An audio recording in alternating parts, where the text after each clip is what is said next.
KB9, doublé, passe décisive encore une fois. En plus, il te fait ça juste après son classique contre Paris. Impliqué sur 33 buts en Liga. 5 matchs d'affilée qu'il marque. 8 buts, 4 passes décisives sur ses 5 derniers matchs. Ça, c'est la marque des plus grands joueurs de tous les temps de rendre banal l'exceptionnel. 34 ans. Il enchaîne les performances de haut niveau.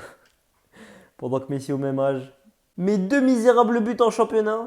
Et se fait siffler sa mère.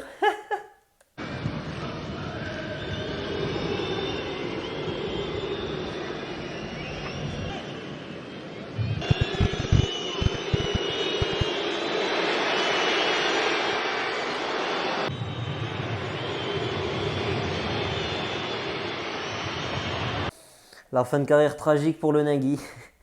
Bref, tout ça pour dire, Benzema après ton match encore une fois. Pète-moi le cul, Karim. La Marseillaise résonnée, on va devoir interrompre le direct, je suis navrée. Bon.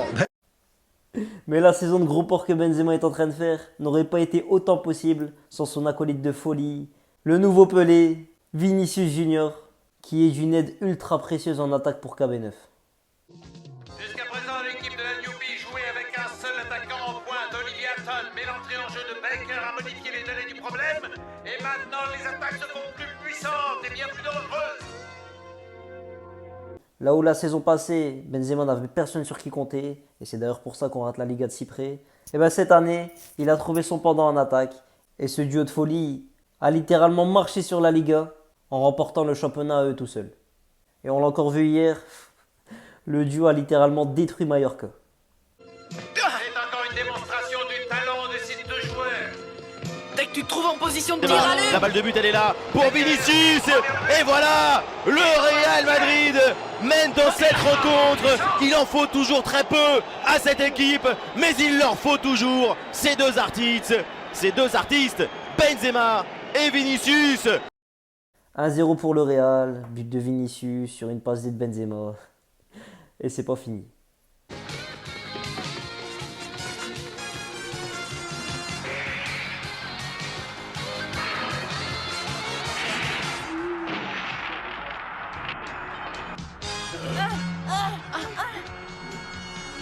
J'ai rarement vu ça. Hatton et Baker à eux seuls sont capables de bousculer une défense aussi efficace que celle de San Francisco. Penalty, bien sûr. Vinicius qui obtient le péno après un travail monstrueux de Benzé avec Vinicius au départ. Vous avez été fantastiques, les gars. Vous deux, vous êtes les meilleurs. Ouais, c'est vrai. Surtout que vous avez fait tout le boulot à vous deux. Et c'est toute performance. On les a ridiculisés. Vous avez vu ça, monsieur? C'est super. 2-0 et même 3-0 avec encore le Nueve, de la tête cette fois, sur un magnifique centre de Marcelo. Bon, c'est sûr que c'est pas avec Mendy que Benzema aurait marqué. Bref, quel joueur tragique lui aussi. Il a autant de passes décisives que Marcelo depuis le début de saison, alors qu'il joue jamais. Pendant que Gutiérrez distribue 3 passes décisives par match en Castilla. Está rodeado, saca la pelota hacia la izquierda, va a llegar al centro de Miguel. ¡Arriba!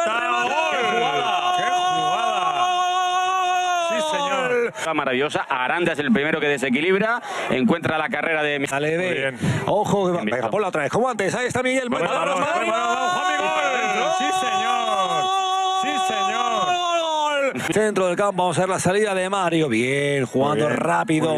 El Real Madrid Castilla. Viene Sergio arriba. Se está doblando Miguel Gutiérrez. Se la va a dar. Va a sacar el centro. La está pidiendo la tasa. Se para ahora Miguel. Sale por fuera. Buena. Ahí está Miguel abajo. Pero buena acción defensiva ahí. En zonas ofensivas. Ahí está Miguel. Miguel que sigue. Miguel que baja. Buena. Ojo. La pelota. ¡Qué golazo! El partido está resuelto. 3 goles de Arribas. Control y para adentro. Bref, victoire 3-0, la Liga est gagnée, 10 points d'avance sur le deuxième.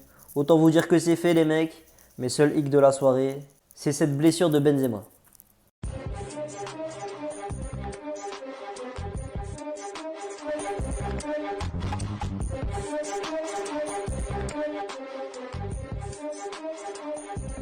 On gagne 2-0, Carlito. Je sais pas moi, fais sortir Benzema, espèce d'idiot.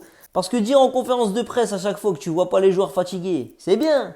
Mais la réalité, c'est que Benzema, ça fait 2 fois d'affilée qu'il se blesse à cause de la fatigue. Bref, il va peut-être louper le Classico. Je suis dégoûté. On est pessimiste côté Madrid. On y aura les tests demain. On verra bien. Bon, il y a eu 2 autres blessures aussi pendant le match, mais ça, on s'en tape un peu.